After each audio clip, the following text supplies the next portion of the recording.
How's it going, guys? I'm Hanson with the Deliberation Room, and today we're going to jump into what I consider to be the most dependable and trustworthy class in Warzone. Now, I'm not one of these guys out there dropping 25, 30 bombs, right? Not every game. So, I think most of us are in the same boat. So, we need something, a class setup that's consistent, that we can depend on. So, let's jump into it. Let's go.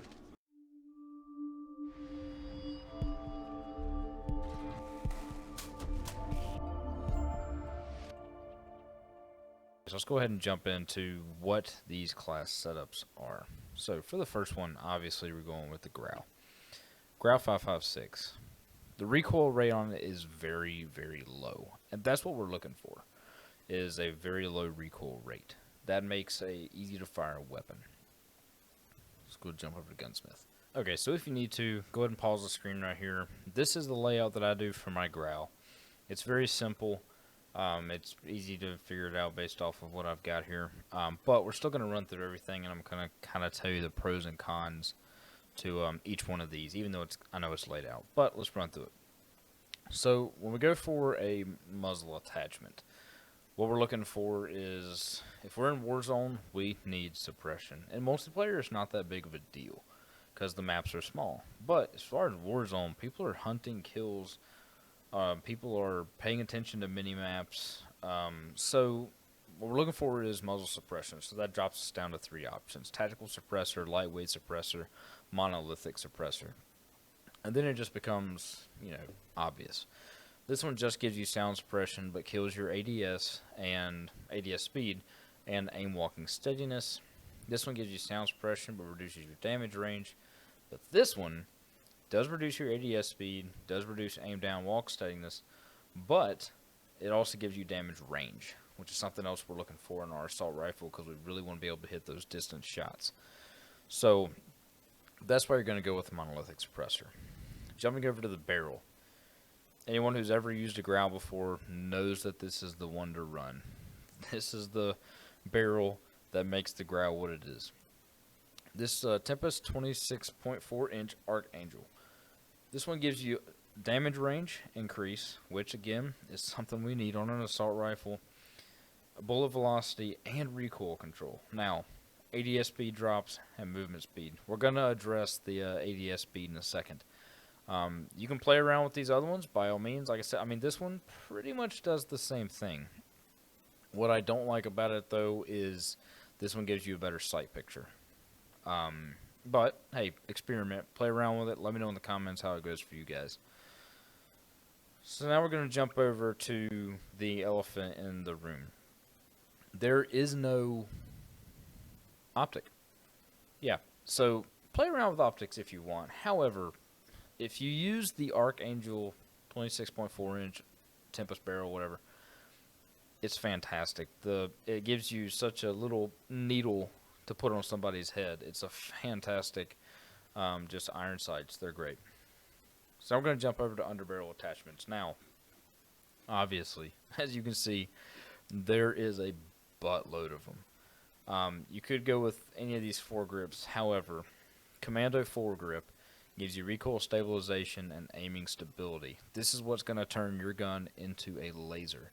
It's the first thing that opens up, but as a comparison between all the other foregrips, it kind of just becomes a no-brainer because this one's giving us two: recoil stabilization and aiming stability.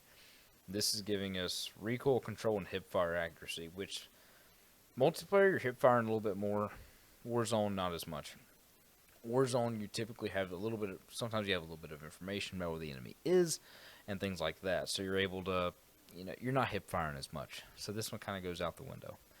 We got the Ranger foregrip. It's got recoil control and aiming stability. Both good things, but, this one up here, recoil stabilization, aiming stability. And I'm going to show you all a little bit of a clip around here showing what each one does and how it helps and doesn't help.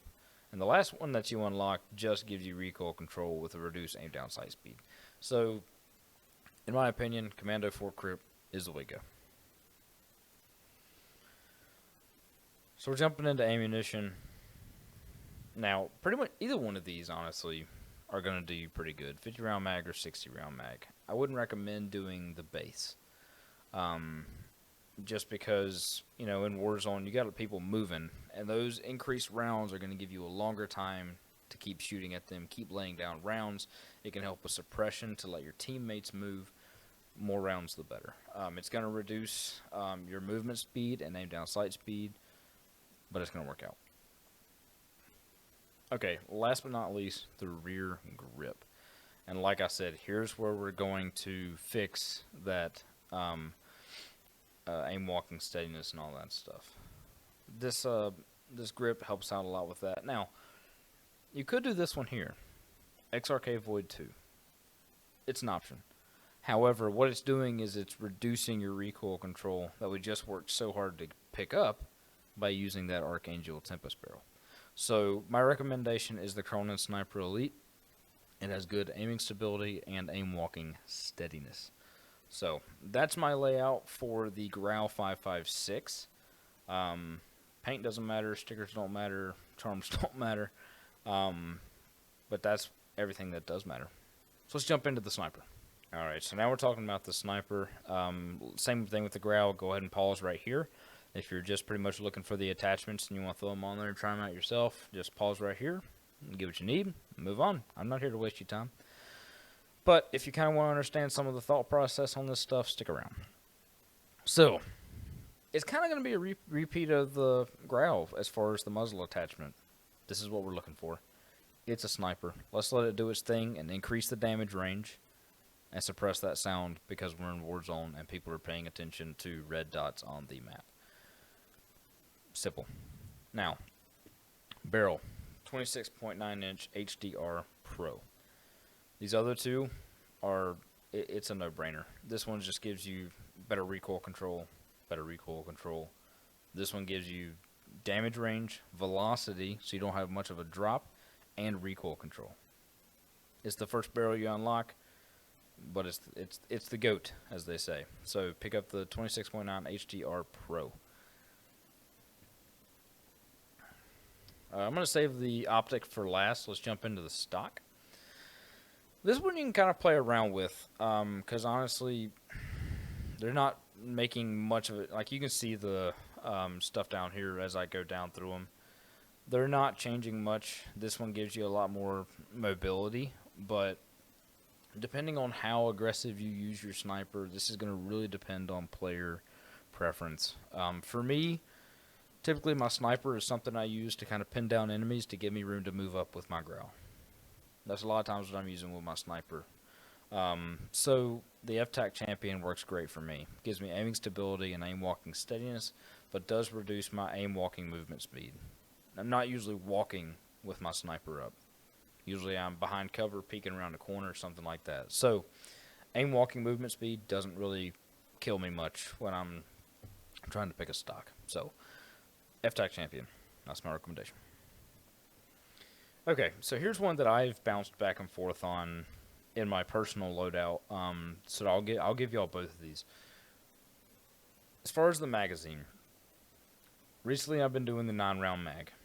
Reason being, I've had a lot of times where I have a target running across an open field, and obviously you're kind of trying to hone in that shot just perfectly. Because like I said, we're not all perfect. We're not dropping these 30 bombs.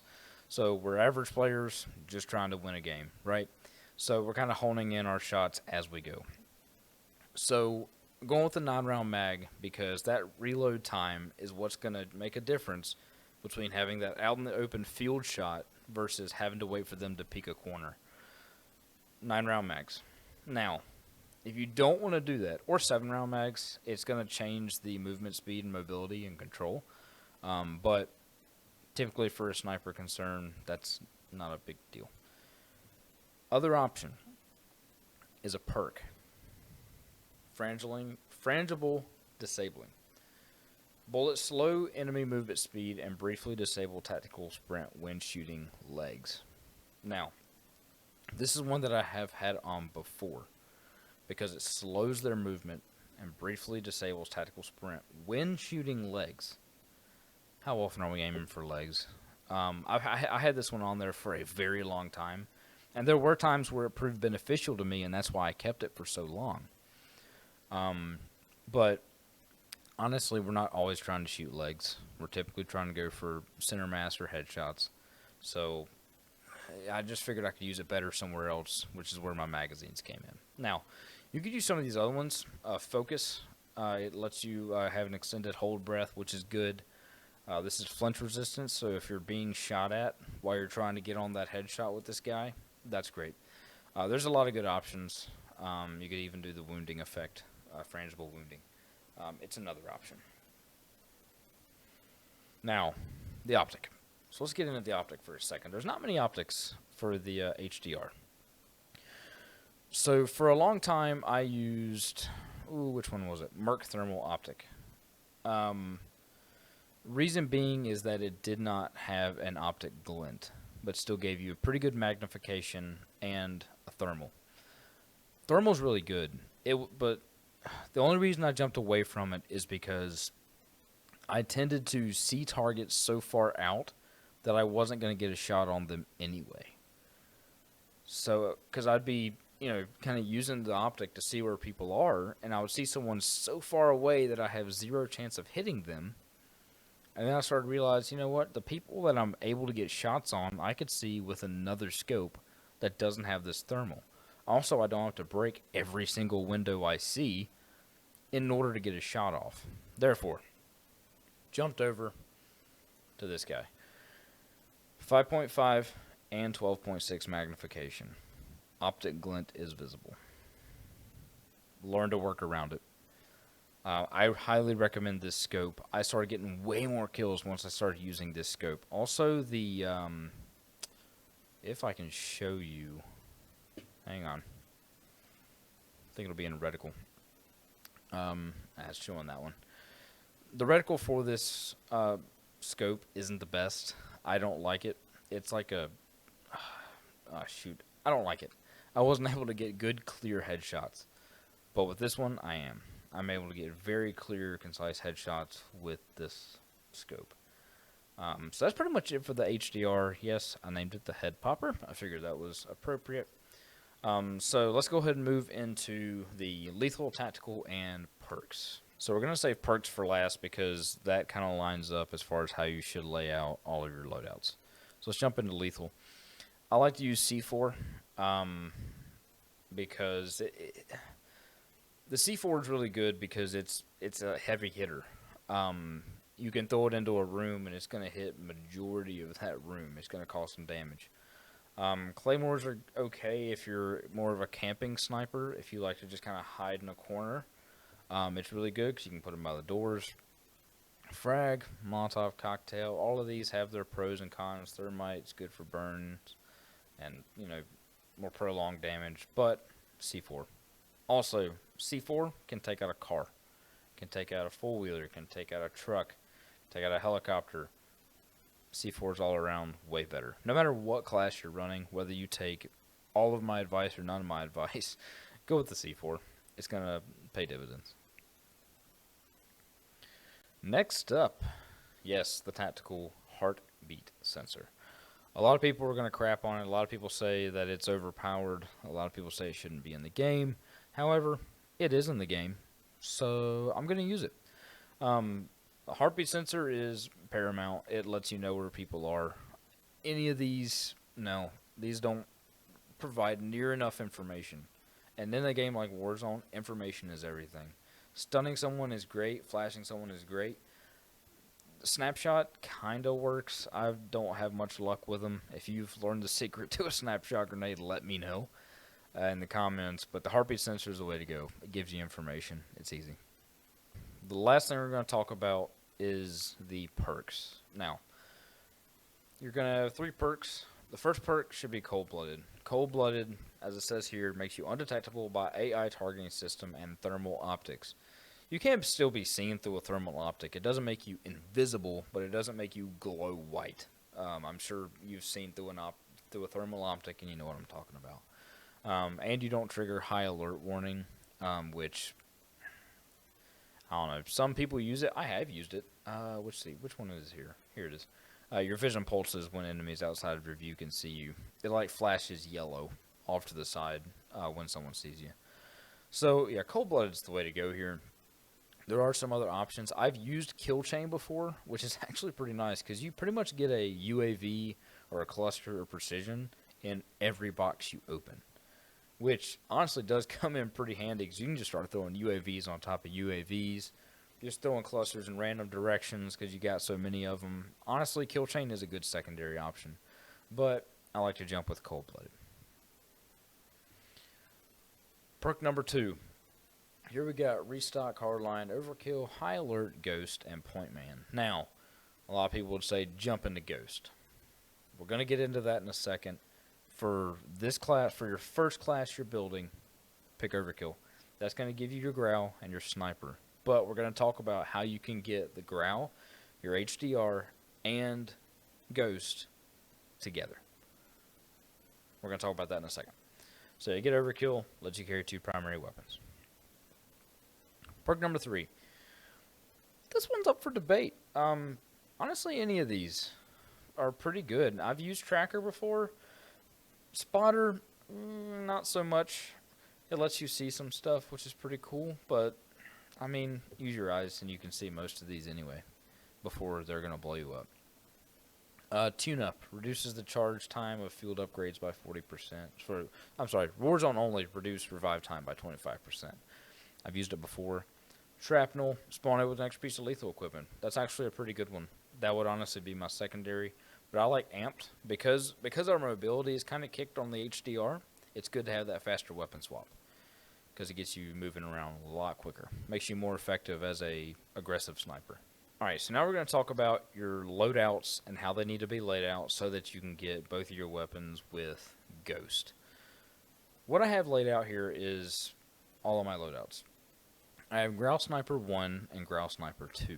These are my Warzone loadouts. These are just kind of fillers that I'll play around with stuff, and these are things that I'm working on for like multiplayer and stuff like that. But when you're in a high-stress situation and you're running toward like a loadout box, video game high-stress situation, so you're running toward a loadout box and it's being suppressed by snipers. Or you hear footsteps. You need to be able to get to what you need without thinking much. So when you hit that loadout, hold F. Boom, you're in the loadout screen. You're jumping to the top and slapping. You're just clicking whatever your select button is. Jump right on it. It makes it quick. It makes it easy. It's easier for your brain to comprehend. Now, this is the one that you're going to set up with your Overkill. This is the one that's going to give you your Growl and your Sniper immediately. And your cold-blooded or whatever you set up here, okay? So that's going to get you your main guns. Now, this might be the loadout that you buy, or it might be the first loadout you get, and then later in the game you get your other one. The first one you're picking up is Overkill, because that's getting you both of your guns. Now, whatever process you went through, your next loadout drops. This is going to be where you're going to hit Growl Sniper 2. And what that's going to do is it's going to drop a Growl, and just pick whatever stupid gun you want to put here. 1911 is pretty good, but just pick whatever gun you want. Just throw some kind of sidearm here. It doesn't matter what it is. You could throw in a launcher if you want, just for fun. You could throw in a handgun. It does not matter. You could throw in a combat knife or Cali sticks if you got them. I don't. Whatever you want here. So the reason you're doing this is because notice this difference here. It's giving you Ghost. Everything else is the same about this class, except this. But now you're asking yourself, well, I just picked up Growl Sniper 2. I lost my Sniper. Look on the ground. Your Sniper's there. It kicks out your Sniper and gives you this, but guess what? Now you're going to put this in your hand, you're going to drop it and pick up your Sniper. Boom. Now you've got Overkill and you've got your Ghost class. So now you got Cold-Blooded and Ghost. You're ready to roll. We didn't really talk about the Ghost perk. Yeah, Ghost, undetectable by UAV, radar, drones, heartbeat sensors. Simple. And like how we were talking about how the heartbeat sensor seems overkill. Yeah, there's ways around it, so it's not that, it's not that OP. So relax, right? All right, guys, so that's gonna about do it for my loadout in Warzone. I hope you guys learned something from it. If you have any other recommendations, things that you use, different attachments that you use, maybe some stuff in the perks section I'm curious about, your experiences with, throw it down in the comments. I really want to develop a community here where we all learn from each other. because I am by no means an expert at the game, and I want to learn from you guys too. So throw whatever you got in the comments, and we'll discuss it. All right, y'all be safe. Bye.